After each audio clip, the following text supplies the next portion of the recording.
Bismillahirrahmanirrahim. Assalamualaikum warahmatullahi wabarakatuh. Bismillah, alhamdulillah, wassalatu wassalamu ala rasulillah wa ala alihi wa sahbihi wa mawalah.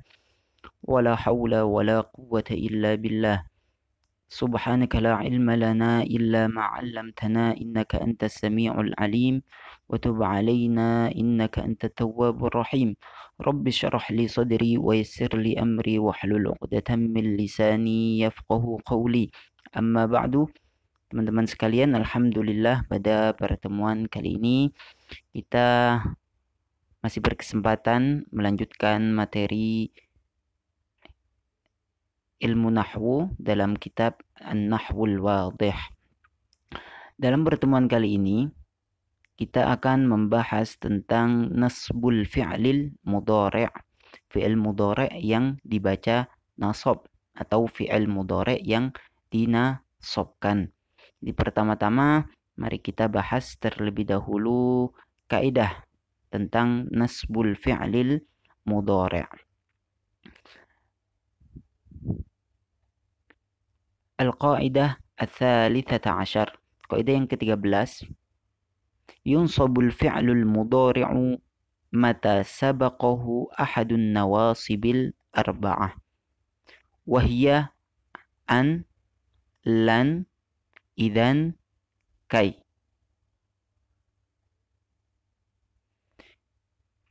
Yunsabul fi'lu al-mudhari'. Yunsabu dinasobkan atau dibaca nasab. Al-fi'lul mudhari'u, fi'il mudhari' mata sabaqahu, mata ketika, sabaqahu mendahuluinya. Apa yang mendahuluinya? Ahadun nawasib, salah satu amil nawasib. Al-arba'ati, yang 4. Apa saja 4 tersebut? Wahiyya, yaitu pertama an, yang kedua lan, yang ketiga idzan, dan yang terakhir kai. Jadi ada 4 amil yang bisa menasobkan fi'il mudhari': an, lan, idzan, kai. Begitu. Sebagaimana yang kita ketahui bahwasannya fi'il mudhari' itu termasuk kalimah mu'rab, termasuk kalimat yang mu'rab, dalam pengertian fi'il mudhari' itu akhirnya berubah-ubah. Fi'il mudhari' harokat akhirnya atau keadaan akhirnya itu bisa berubah-ubah sesuai dengan amil atau tergantung pada amil yang masuk pada fi'il mudhari' tersebut. Sebagaimana contoh, misalkan ini sebagai contoh, nanti kita lanjutkan. Yaqumu, yaqumu. Fi'il mudhari' yaqumu ini diakhiri dengan harokat dhammah, yaqumu. Lah fi'il mudhari' juga harokat akhirnya bisa berubah ketika kemasukan amil nawasib. Misalkan kemasukan lan, jadinya lan yaquma, tidak yaqumu lagi, bukan mu lagi, tapi yaquma. Dan ketika kemasukan amil jawazim, lam misalkan, jadinya lam yaqum, akhirnya disukun. Ini yang dimaksud dengan fi'il mu'rab, fi'il yang akhirnya bisa berubah-ubah. Di antaranya yaitu fi'il mudhari'. Fi'il mudhari' bisa dibaca nasab. Jadi pada dasarnya fi'il mudhari' itu dibaca rofa. Yadribu, yaqumu, yaq'udu, yanamu, yata'allamu, yadribu, dan seterusnya. Itu diakhiri dengan harokat dhammah semuanya. Nah, itu fi'il mudhari' yang dibaca rofa. Lah fi'il mudhari' bisa dibaca nasab ketika kemasukan atau didahului oleh salah satu dari 4 amil nawasib, yaitu an, lan, idzan, kai. Ini harus hafal apa saja amil nawasib itu: an, lan, idzan, dan kai. Lah habis ini kita akan membahas satu persatu apa makna an, apa itu makna lan, apa itu makna idzan, dan apa juga makna pengertian dari kai. Amil nawasib. Nah, ini yang perlu dipaham pertama-tama. Amil nawasib yaitu sesuatu yang menjadikan fi'il mudhari' dibaca nasab. Yaitu sesuatu yang menjadikan fi'il mudhari' dibaca nasab. Fi'il mudhari' yang asalnya dibaca rofa, bagaimana dia bisa menjadi fi'il mudhari'? Yaitu ketika kemasukan salah satu dari amil nawasib. Jadi amil nawasib ini merupakan faktor yang menjadikan berubahnya keadaan akhir fi'il mudhari'. Begitu. Jadi sesuatu yang menjadikan fi'il mudhari' dibaca nasab. Jadi sederhananya kalau misalkan teman-teman sekalian mendengarkan atau mendengarkan saya mengatakan amil nawasib, maka kalian harus paham bahwasanya yang saya maksud di situ adalah sesuatu atau faktor yang merubah fi'il mudhari' menjadi nasab. Dan nasab ini identik dengan harokat fathah. Identik dengan harokat fathah. Begitu. Jadi yang yadribu kemasukan lan jadinya yadriba. Yadriba. Begitu. Nah, yang pertama kita akan bahas tentang amil yang pertama yaitu an. Perhatikan di sini an adalah huruf masdariyah. Karena fi'il sesudahnya bisa dibentuk menjadi masdar muawwal. Maksudnya apa ini? Maksudnya adalah dalam ilmu bahasa Arab itu fi'il, suatu kalimat fi'il tidak bisa bertemu dengan kalimat fi'il yang lain. Setelah fi'il harus isim, begitu. Atau setelah fi'il atau fi'il terus berhenti. Gak boleh ada kalimat fi'il bertemu dengan kalimat fi'il. Lah salah satu caranya bagaimana ketika ada dua fi'il bertemu, maka di situ harus ada an yang fungsinya untuk menghubungkan antara dua kalimat fi'il. Seperti contoh di sini perhatikan uridu. Ini akhirnya berharokat dhammah. Dan juga anjahu. Uridu dan anjahu. Uridu artinya saya ingin, anjahu artinya saya berhasil. Ini dua kalimat fi'il atau dua kata kerja kalau dalam bahasa Indonesia tidak bisa berkumpul dalam satu kalimat. Lah bagaimana caranya mengumpulkan? Misalkan saya ingin mengatakan bagaimana ketika saya hendak mengatakan saya ingin berhasil. Saya ingin berhasil. Lah kan nanti ketemu itu dua kata kerja. Maka di antara dua ini kita tambah an. Jadi saya ingin berhasil, saya ingin sukses, maka nanti kita sela-selai dengan an, jadinya uridu an anjaha. Uridu an anjaha. An ini kata yang berwarna hijau ini merupakan amil nawasib, dan yang berwarna merah ini fi'il yang mansub, fi'il mudhari yang dibaca nasab. Tandanya apa? Tandanya di sini adalah diakhiri dengan harokat fathah. Awalnya anjahu menjadi anjaha karena kemasukan an. Uridu an anjaha. Saya ingin berhasil. Kemudian yang kedua, saya kira jelas. Yang kedua lan. Lan adalah huruf nafi dan istiqbal. Lan adalah huruf nafi dan istiqbal. Apa maksudnya nafi? Nafi itu kalau bahasa kita artinya tidak. Nafi itu tidak. Dan istiqbal adalah suatu masa atau masa yang akan datang. Lah huruf atau amil nawasib yang kedua ini berfungsi sebagai penegasan suatu larangan. Atau lebih mudahnya arti daripada lan ini artinya adalah tidak akan. Contohnya gini, yuflihu, aflaha yuflihu. Yuflihu ini fi'il mudhari yang berarti beruntung. Bagaimana kalau kemasukan lan? Perhatikan contoh di sini. Lan yuflihal kadhibun. Yuflihu artinya beruntung. Kalau kemasukan lan jadinya tidak akan. Lan yufliha tidak akan beruntung. Siapa? Al-kadhibuna, orang-orang yang berdusta. Perhatikan kembali di sini. Yuflih. Awalnya yuflihu menjadi yufliha karena kemasukan lan. Jadi arti lan adalah tidak akan atau tidak mungkin. Sementara an itu tidak memiliki arti, hanya sebagai penghubung antara dua kalimah fi'il. Ini penjelasan dari dua amil nawasib, yaitu an dan lan. Nah, selanjutnya kita akan membahas amil nawasib yang ketiga, yaitu idzan. Idzan.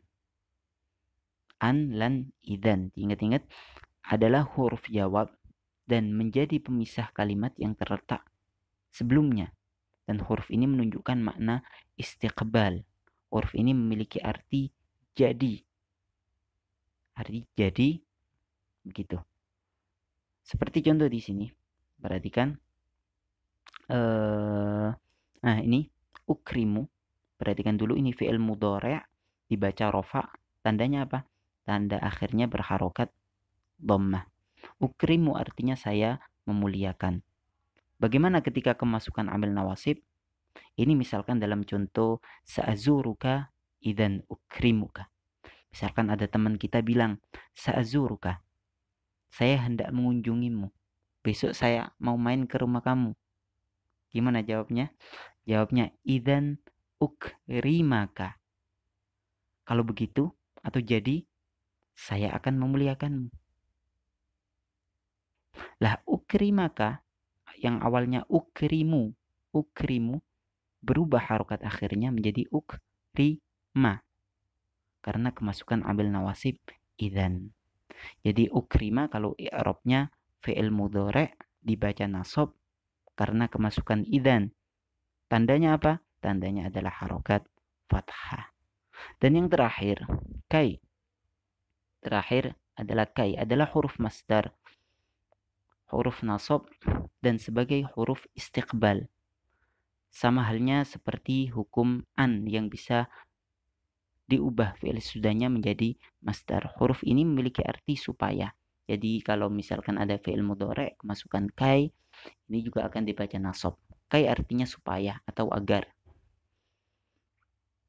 Kita perhatikan dalam contoh di bawah ini, tus'idu, kamu bahagia artinya. As'ada yus'idu fi'il mudhari' dibaca rofa yang berarti kamu bahagia. Tus'idu, kalau saya bahagia, us'idu. Bagaimana kalau dia kemasukan kai? Perhatikan dalam contoh di bawah. Sa'id walidaik kaitas ada. Kaitas ada. Sa'id walidaik, bantulah kedua orang tuamu kai supaya agar tas'ada engkau bahagia. Nah, tas'ada jelas. Tas'ada di sini berharokat akhir fathah dibaca nasab karena kemasukan salah satu dari amil nawasib yaitu kai. Nah, tadi disebutkan apa itu istiqbal. Istiqbal ya maksudnya di sini misalkan kai tus'ida, sehingga atau agar kamu bahagia. Kapan bahagianya? Bahagianya setelah berbuat baik kepada atau ketika bahagianya setelah membantu kedua orang tua. Idzan ukrimaka. Idzan ukrimaka. Kalau begitu saya akan memuliakanmu. Kapan waktunya? Waktunya setelah teman tadi mengunjungi dia. Nah, ini yang dimaksud dengan istiqbal. Waktu pekerjaan itu dilakukan di masa yang akan datang. Jadi jelas dari empat amil nawasib, an dia sebagai penghubung tidak memiliki arti, dan juga lan yang artinya tidak akan, kemudian idzan artinya jadi atau kalau begitu, dan yang terakhir kai artinya agar atau supaya. Saya kira ini beberapa contoh, ini 4 amil, dan berikut contoh-contohnya tadi bisa mewakili dan bisa dipraktekkan pada contoh-contoh yang lain. Nah, selanjutnya ini yang terakhir, contoh dalam kitab. Kita praktekkan dalam contoh yang disebutkan oleh muallif dalam kitab An-Nahwul Wadih. Seperti biasa diartikan dalam kitabnya masing-masing. disalin maknanya dalam kitabnya masing-masing. Contoh yang pertama, uridu an uhsina as-sibahah. Uridu an uhsina as-sibahah. Artinya saya ingin uhsina menguasai as-sibahah renang. Saya ingin menguasai olahraga renang. Kemudian yang kedua, arju, saya berharap ayya'tadila. Saya berharap arju ayya'tadila. Saya berharap ayya'tadila stabil al-jawu cuaca. Jadi saya berharap cuaca stabil atau normal. Kemudian yang ketiga, yasurruni an tazurana. Yasurruni membuatku bahagia. An tazurana kunjunganmu kepadaku. Yasurruni an tazurana kunjunganmu kepadaku. Kemudian yang keempat, lan akdzib.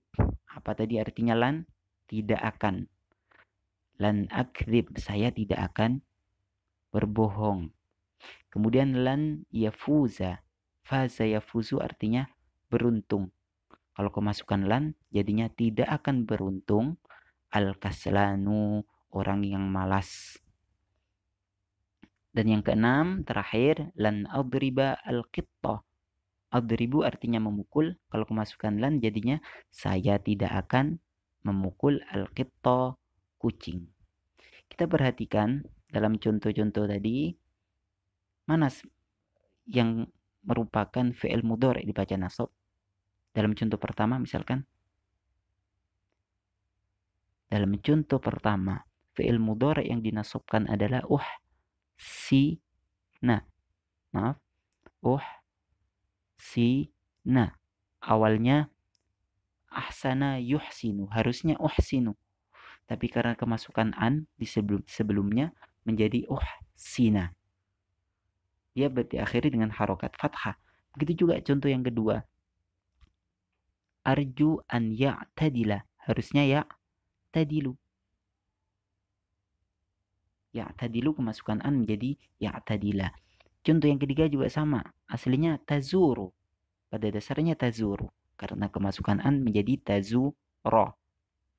Akdzibu. Kemasukan lan jadinya akdziba yafuzu.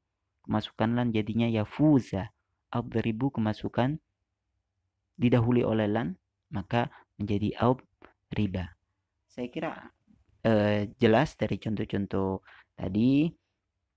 Mudah-mudahan bisa difaham oleh teman-teman sekalian. Jadi pada kesimpulannya, amil atau sesuatu yang bisa menasobkan fi'il mudhari', yang bisa merubah keadaan akhir fi'il mudhari' menjadi harokat fathah, itu ada empat, yaitu pertama an, kemudian lan, idan, dan kai. An, ia berfungsi sebagai penghubung antara dua kata kerja, antara dua fi'il mudhari'. Sementara lan, dia berfungsi sebagai huruf istiqbal yang menunjukkan waktu masa yang akan datang, dan dia memiliki arti, memiliki pengertian tidak akan. Jadi kalau misalkan saya makan akulu, saya tidak akan makan lan akula.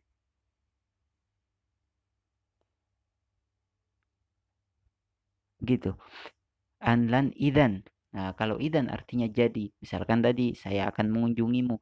Jadi atau kalau begitu saya akan memuliakanmu. Begitu juga yang terakhir, an lan kan kai, an lan idan kai, yang terakhir kais artinya supaya. Misalkan ijtahid kai tanjah. Ijtahid, bersungguh-sungguhlah kalian, kai tanjaha, agar sukses, agar berhasil. Bagaimana harokat akhirnya? Harokat akhirnya tanjaha. Ijtahid kai tanjaha. Aslinya tanjahu. aslinya tanjahu begitu.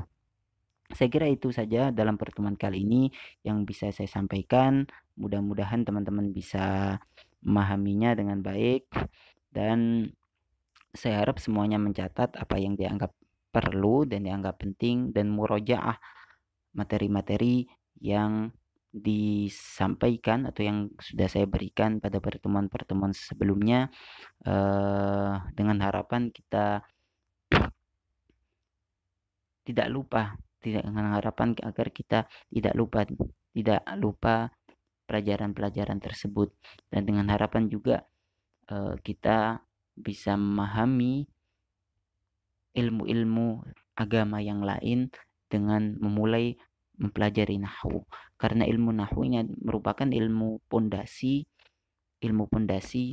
bahasa Arab, di mana setiap ilmu agama, setiap bidang keilmuan dalam Islam itu sumber-sumbernya berbahasa Arab.